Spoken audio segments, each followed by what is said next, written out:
जय परमात्मा मेरे प्यारे दोस्तों आज की इस वीडियो में बताऊंगा एक दूसरा उपाय जिससे परमात्मा आपके दिल में सदा रहेगा और आपके घर में भी आएगा। वो दूसरा उपाय क्या है मेरे प्यारे दोस्तों? वो दूसरा उपाय है साफ सफाई। मेरे प्यारे दोस्त, अगर आपका दिल साफ है तो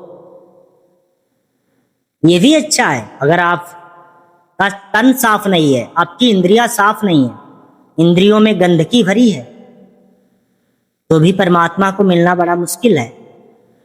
लेकिन हाँ, सच्चा आदमी कभी गंदा नहीं रहता। जिसके जो दिल साफ करके रखा है, जिसने अवगुणों, काम, क्रोध, छल, कपट, बेईमानी को भगा के रखा है, वो स्नान डेली करता है। उसे जानता है उसके दिल में परमात्मा, और स्नान डेली करेगा। मेरे प्यारे दोस्त, इस संसार में सब कुछ, दिल भी साफ, तन भी साफ और घर भी साफ, तभी परमात्मा मिलेगा, अन्यथा परमात्मा नहीं मिलेगा। केवल बुरे अवगुणों के सिवा, दरिद्र के सिवा कुछ नहीं मिलने वाला। अगर आपका दिल साफ नहीं है, आपका तन साफ नहीं है, आपका घर साफ नहीं है, तो परमात्मा नहीं मिलेगा। मेरे प्यारे दोस्त, इस संसार में सफाई का बहुत बड़ा महत्व है। तुमको अपना दिल साफ, अपना दिल और मन को साफ रखना है बुरे अवगुणों से, काम, क्रोध, छल, कपट, ईर्ष्या, कामना, राग, दोष, समस्त बुरे अवगुणों को भगा के रखना है और डेली स्नान करना है। सफाई पे तुम्हें ध्यान देना है। दिल मन को साफ के साथ साथ सफाई भी होनी चाहिए। आपका तन साफ होना चाहिए। आपके ये नाखून बिल्कुल छोटे होने चाहिए। ये नहीं बड़े बड़े नहासा लिए फेर रहे हो। ये नहासा बिल्कुल काट के रखो, छोटे रखो, उनको सफाई करके रखो। कान साफ करके रखो, नाक साफ करके रखो, ये दांत साफ करके रखो, अपनी गुप्त इंद्रियों को साफ करके रखो, गंदगी ना हो उसमें। अगर ये आपका सफाई नहीं है तो परमात्मा को पाना और ज्ञान को पाना बड़ा मुश्किल है। और घर की सफाई रखो, घर में इधर उधर कचरा ना पड़ा हो, जूठन ना पड़ी रहती हो, घर में गंदगी ना पड़ी हो, साफ रखो, बढ़िया झाड़ू मार के रखो। भले आपका घर कच्चा है, कोई दिक्कत नहीं, लेकिन सफाई से रखो। भले फर्श ना पड़ी हो, लेकिन सफाई करना तुम्हारा फर्ज है। घर में सफाई नहीं है तो परमात्मा आपके घर में नहीं आएगा, आपके घर में बरकत नहीं होगी, आपके घर में पैसा नहीं आएगा। घर सफाई से रखो। अरे पैसों का गया भाड़ में, फिर भी सफाई रखो। सबसे बड़ी बात है, हमको ज्ञान आना चाहिए। पैसा गया तेल लेने, हमको ज्ञान चाहिए। और ज्ञान कैसे आएगा? जब हम साफ होंगे, हमारा दिल साफ होगा, हमारा घर साफ होगा, तभी परमात्मा मिलता है, अन्यथा परमात्मा नहीं मिलता है। चलो मैं इसी आधार पे एक किस्सा सुनाता हूँ। बड़ा पुराना किस्सा है, वो कहानी बहुत पुरानी है, सुनाता हूँ। मेरे दोस्त, एक बस्ती में अहंकार, छल, कपट, इस प्रकार के बुरे अवगुणों से घर्षित एक गांव था। उसमें ब्राह्मण रहते थे। वो बड़े अभिमानी थे और बड़े छल कपटी थे और उनके दिल में अवगुण थे। जहां जाते कथा भागवत का कहने, वहां पर लूट के लाते। जहां पे कोई गरीब था, उससे भरपूर दक्षिणा मांगते थे। तो एक बार परमात्मा उनको सबक सिखाने के लिए इस सृष्टि में एक दिन एक सुनसान एरिया में प्रकट हुआ और वहां पर एक भेष बनाया, एक साधु का भेष बनाया और अपने शरीर पे फटे पुराने कपड़ों को बनाया, अपने शरीर पे बनाकर पहन लिए और रास्ते पे आ रहे थे। तो उन्हीं अहंकारी ब्राह्मणों के गांव से एक सदस्य आ रहा था। एक ब्राह्मण पंडित आ रहे थे। वो कहीं भागवत यानी कथा भागवत के लिए जा रहे थे, तो रास्ते में देखा एक साधु महाराज आ रहे हैं। उनकी हालत बहुत खराब है, तन पे फटे पुराने कपड़े वस्त्र हैं। तो पंडित ने देखा उनको, और पंडित ने उनको देखकर उनके पास गए और बोले, ये साधु महाराज आप कहाँ जा रहे हैं? तो हमारा जो परमात्मा रूपी परमात्मा भेष में जो साधु बने थे, साधु महाराज बोले कि हे पुत्र, मैं भूखा हूं और मैं भिक्षा मांगता हूं। मैं जा रहा हूं, कहीं पे मांग कर खाना खाऊंगा और थोड़ी भिक्षा मांगूंगा, फिर अपने घर वापस लौट जाऊंगा। तो वो पंडित जी क्या बोले, जो कथा कहने जा रहे थे, बोले, हे साधु महाराज, तुम मेरी बस्ती के तरफ जाना और उस बस्ती के तरफ मत जाना। उस बस्ती में नीच लोग रहते हैं, वाल्मीकि रहते हैं। मेरे दोस्त, जो अभद्र भाषा है उसे भंगी बोलते हैं, लेकिन वाल्मीकि एक अच्छा शब्द है, अच्छा है। लेकिन यहाँ पे कोई जात नहीं है, ये सब स्वार्थी मूर्खों लोगों की बनाई हुई जातियां हैं। यहाँ पे कोई जात नहीं, केवल स्त्री पुरुष ही जाति है, सारे हम सब एक हैं। यहाँ पे जाति केवल मूर्ख आदमी की बनाई हुई है। पंडित जी साधु पे बोल रहे हैं, बता रहे हैं कि मेरी बस्ती में जाना, ये जो मेरी बस्ती है इधर जाना, क्योंकि इसमें सब ब्राह्मण रहते हैं, और ये बस्ती में भूल से भी मत जाना साधु महाराज, क्योंकि वहां पे वाल्मीकि नीच जातियां रहती हैं। वहां पे जाओगे आप बेधर्म हो जाओगे, आपका धर्म भ्रष्ट हो जाएगा। तो इतनी बात सुनकर परमात्मा भेष में साधु हंसने लगे, बोले, ठीक है बेटे, हम जहां पे हमें देखता हूं। इतना कहकर परमात्मा धीरे धीरे चले गए, और ये पंडित महाराज कथा कहने के लिए चले गए। तो पहले नंबर परमात्मा ने सोचा, देखता हूं कि ब्राह्मण का कैसा रहन सहन है। अरे देख लेता हूं भाई, जितनी ये तारीफ कर रहा है अपनी बस्ती की, पहले मैं इसकी बस्ती को ही पहले देख लेते हैं, इसके मतलब इसकी बस्ती को ही देख लेते हैं। तो परमात्मा धीरे धीरे टहकते हुए डंडी लेकर पहले इसकी मतलब ब्राह्मण की बस्ती में गया। तो वहां पे खिड़की खटखटाया, खटखट किया। तो एक जो पंडित थे, उनकी एक ब्राह्मणी थी, जो स्त्री थी, वो आई और कबाड़ा खोली। तो जहां कबाड़ा खोला तो उन्हें परमात्मा ने अंदर दिखाई दे रहा था कि बच्चा रो रहा है और जूठन पड़ी है, कचड़ा उधर पड़ा हुआ है और सब इधर उधर पड़ा हुआ है, कोई साफ सफाई है ही नहीं। तो इतना देखकर परमात्मा समझ गया। उसके बाद बोले, चलो थोड़ा बहुत मैनेज होता है और देखता हूं। तो सभी के माइंड पढ़ रहे। तो वहां के पंडित लोग कुछ अंदर बैठे हुए थे, और उन जो स्त्री जो आई थी कबाड़ा खोले, ब्राह्मणी जो आई थी, उनका भी माइंड पढ़ रहे परमात्मा। माइंड को पढ़ा तो सबके दिल में छल कपट, बेईमानी, नफरत, कामना सब कुछ भरा हुआ था। परमात्मा ने सीधा हाथ जोड़ा, बल्कि वो ब्राह्मणी बोलने लगी, मैं महाराज क्या लेने आए हो? मतलब ऐसे थोड़ा बोला जाता है, कोई साधु संत आए तो उसको प्रेम से बैठा रहो। वो मतलब गुस्से क्रोध में बोली। तो उन्होंने हाथ जोड़ा कि माफ करना, मैं जा रहा हूं। इतना कहकर वो साधु महाराज चल दिए। अब साधु महाराज, वो परमात्मा भेष में साधु महाराज, अब वाल्मीकि बस्ती में आए। तो वाल्मीकि बस्ती में जहां प्रवेश किया तो वो गलियां साफ थी, वहां पे फूल खिले थे, बागों में मधुर पंछियों की आवाज आ रही थी। तो जहां अंदर प्रवेश किया तो एक वाल्मीकि के झोपड़ी पड़ी हुई थी, कच्चा मकान था, उसमें एक गेट लगा था, खटखटाया। तो उसमें से एक वाल्मीकि माता निकली अंदर से। देखा कि एक साधु महाराज खड़े हुए हैं तो बड़ा खुश हो गई।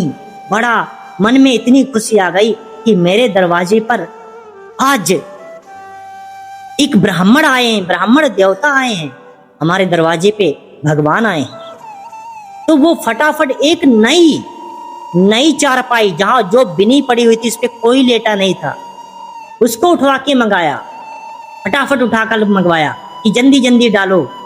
तो उन्होंने बोला, आओ साधु महाराज, आओ आओ आओ, बैठो आके, आप चारपाई पे बैठो। और एक ऐसा बिस्तर, एक ऐसा गद्दा मंगवाया जिसपे कोई लेटा नहीं था, नया गद्दा था, उस पे बिछाया और प्रेम से बोले कि हे साधु महाराज, हमारे गरीबी में यही है, आप इस पे बैठ जाइए। तो परमात्मा उनका प्रेम देखकर उस गद्दे पे बैठ गया। और वो साधु, वो जो वाल्मीकि माता थी, वो बड़ा खुश हुई, बोले आप मेरे भगवान हो, आप मेरे घर में आ गए, मेरा घर पवित्र हो गया, मेरा घर आज स्वर्ग बन गया, आप मेरे भगवान हो। इतना सुनकर परमात्मा के दिल में थोड़ा हल्की सी फीलिंग आई, कहीं तुम जान तो नहीं गए हमको कि मैं समस्त संसार का मालिक हूं। तो फिर चुप हो गए कि नहीं, इनके दिल में बहुत प्रेम है और यही प्रेम हमको परमात्मा भगवान बोल रही है।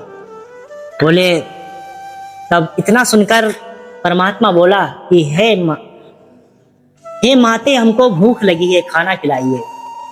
तो जल्दी बल्दी ऐसे पात्र में खाना बनवाया जिसमें कभी खाना नहीं बनाया गया था, नया पात्र, नए बर्तन में खाना बनवाया। उन वाल्मीकि माता ने अच्छा खाना बनवाया और जल्दी बल्दी खाना बनवा के लाइन। और इतना सुंदर बर्तन, इतना साफ सफाई से बर्तन था, उनके घर में इतनी सफाई थी, कहीं पे कचरा, कहीं पे गंदगी नहीं थी। सारे बच्चे स्नान किए हुए थे, खुद साफ सुथरी थे, भले फटे पुराने कपड़े पहने हुए थे, लेकिन सारे बच्चे साफ सुथरे थे। सबका तन साफ था, सबका दिल साफ था, सबका परमात्मा ने दिल पढ़ा तो किसी के दिल में अवगुण बेईमानी नहीं थी, झूठ छल कपट कुछ नहीं था। सभी प्रेम से रहते थे, आपस में मिलजुल कर रहते थे। पूरी बस्ती सफाई थी, पूरी बस्ती में कोई कचरा नहीं था, सभी के घर में क्लीन था, साफ था सबका घर, और सबके दिल भी साफ थे, सब सच्चे थे। परमात्मा ने प्रेम पूर्वक खाना खाया और खाना खा के बोले, आपका खाना बहुत अच्छा लगा, आप बहुत अच्छे लोग हो, आप बहुत अच्छे हो। इतना सुनकर वाल्मीकि माता और भी खुश हो गई, सभी लोग खुश हो गए और बोलने लगे, आप यहीं सदा रहो, मैं आपको खाना खिलाऊंगा, आपकी सेवा करूंगा। वो वाल्मीकि माता बोलने लगी और सभी गांव वाले बोल रहे।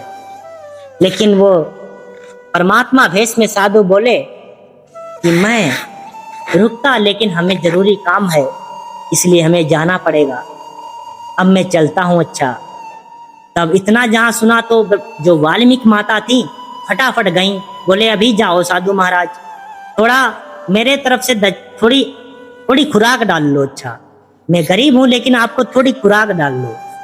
तो वो थोड़े से गेहूं निकाल के लाई और थोड़े चावल, जितने बेचारे के पास थे उतना निकाल के लाई और दे दिए।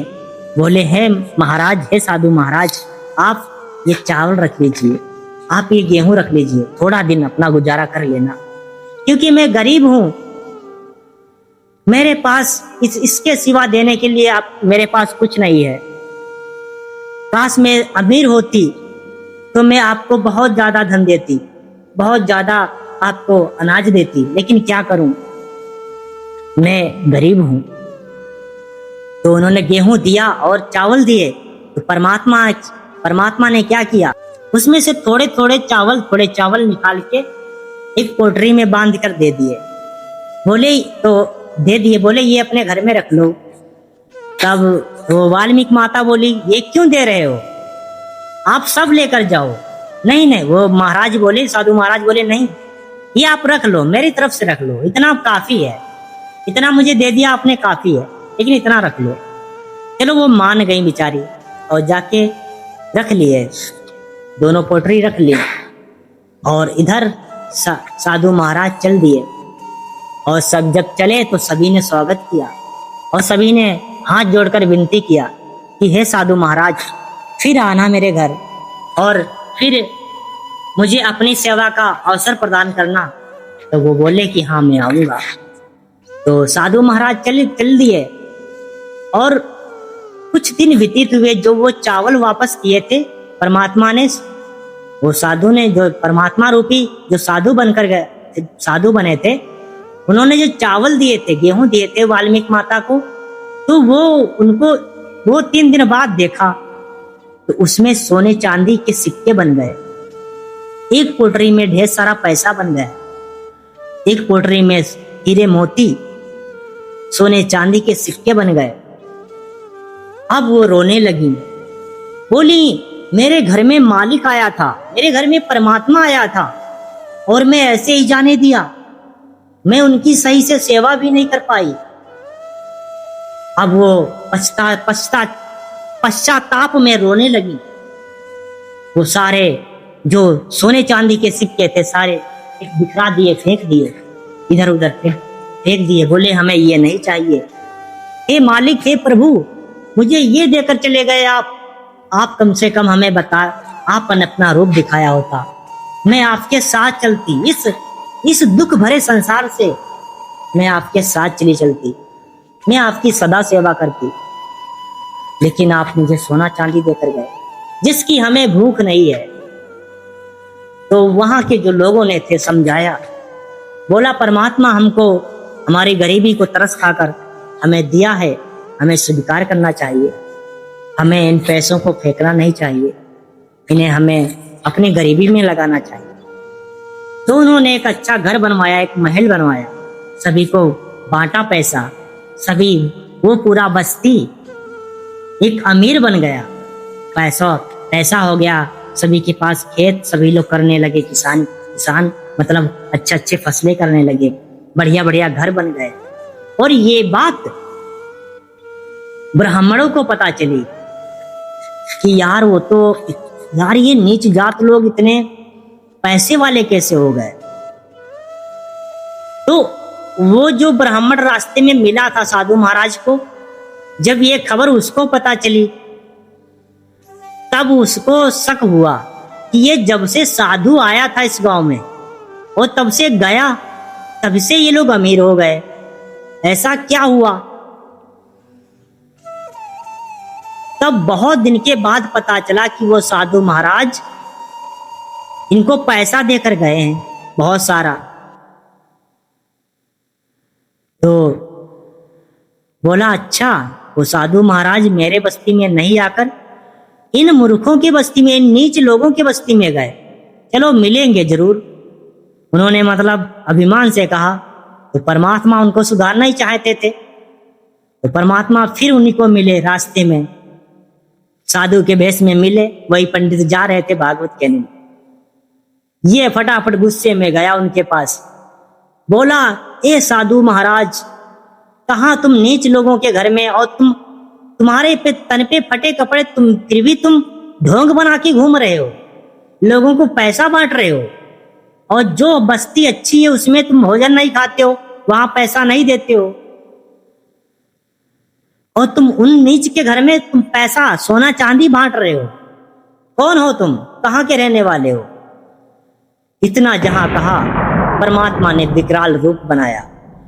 बोला हे दुष्ट, मैं तुझे अपना भेष दिखाना नहीं चाहता था, लेकिन मैं तुझे आज समझाने के लिए अपना विकराल रूप प्रकट कर रहा हूं। लेकिन तू मूर्ख है, फिर भी मैं तुझे आज अपना रूप दिखा दिया। ये हमारी बदनसीबी है कि मैं अपने भक्त जनों को अपना भेष नहीं दिखाया, लेकिन तू दुष्ट होकर मैं तुझे भेष दिखा रहा हूं। लेकिन ये भेष तू हर जन्म में याद रखेगा। हर आने वाला युग में, जब जब युग आएगा, जब जब तू जन्म लेगा, तब तब तुझे पश्चाताप होगा। तब इतना विकराल रूप देखकर वो पंडित, वो कपटी, वो बेईमानी, वो छलकपटी पंडित रोने लगा। बोला हे मालिक, मुझे माफ करो, आप समस्त संसार के मालिक, आप थे, मैं आपको नहीं समझ सका। बोले, हे मूर्ख, तू उस दिन मुझसे क्या बोल रहा था कि वो बस्ती ब्राह्मणों की है, वो बस्ती नीच की है? ये क्या शब्द है? ये किसने बना दिया? मैं तो यहां पे केवल स्त्री पुरुष को भेजा था, मैं तो नहीं भेजा कि वो ब्राह्मण की बस्ती है, वो वाल्मीकि की बस्ती है, वो नीच लोगों की बस्ती है, मैंने तो नहीं बनाकर भेजा। लेकिन तुम दुष्टों ने हमारी संतानों को बांट दिया, उनको दुख के हवाले कर दिया, तकलीफों के, दर्दों के दलदल में फंसा दिया। हे दुष्ट, तेरा नाश होगा। और तू पैसों के लिए लोगों को छलता फिरता है, उनके साथ छल कपट करता है। तेरा हर जन्म तेरा नाश होगा, तू बदनाम होगे, तुम्हारी कोई इज्जत नहीं करेगा। परमात्मा ने अभिशाप दिया, बोला जब तक तुम लोग सुधरोगे नहीं तब तक तुम्हारी ऐसे ही बदनामी, बेइज्जती, तुम्हारा पद ऊंचा होते हुए भी तुम्हें लोग नीचा समझेंगे। परमात्मा ने ऐसा अभिशाप देकर परमात्मा बड़े क्रोधता के साथ अंतर्ध्यान हो गया। मेरे प्यारे दोस्त, इस संसार में दिल की सफाई भी बहुत जरूरी है। दिल में छल कपट नहीं होना चाहिए, कोई भी बुरा अवगुण नहीं होना चाहिए, और अपना तन, सारी इंद्रियां मतलब मल रहित होनी चाहिए। हमारे इंद्रियों में कोई गंदगी नहीं हो, हमारा तन, शरीर सब साफ होना चाहिए। हमें डेली स्नान करना चाहिए। अगर बीमार हो तो एक दिन का गैप मार सकते हो, और फिर भी अगर एक दिन का गैप मारे हो तो अच्छे से कुल्ला करो, दांत मांजो, आंखें साफ करो, गुप्त इंद्रियों को सही से साफ करो, उनमें से मल निकाल दो, जो मिट्टी भरी है वो निकाल दो, अच्छे से ये नहासा काट के रखो, लेटरिन करके आओ, हाथ धो, 2-3 बार हाथ धो, तब खाना खाओ, घर की सफाई रखो, गंदगी घर में ना हो। मेरे प्यारे दोस्त, तब परमात्मा मिलेगा, अन्यथा इस दुनिया में कुछ नहीं मिलने वाला है, कुछ नहीं मिलने वाला है। केवल ऐसे ही रटते रहो। मेरे प्यारे दोस्त, आपको समझ में आ गया होगा। इसीलिए दिल भी साफ, तन भी साफ, घर भी साफ, परमात्मा आएगा, मेरा वादा है। जय परमात्मा।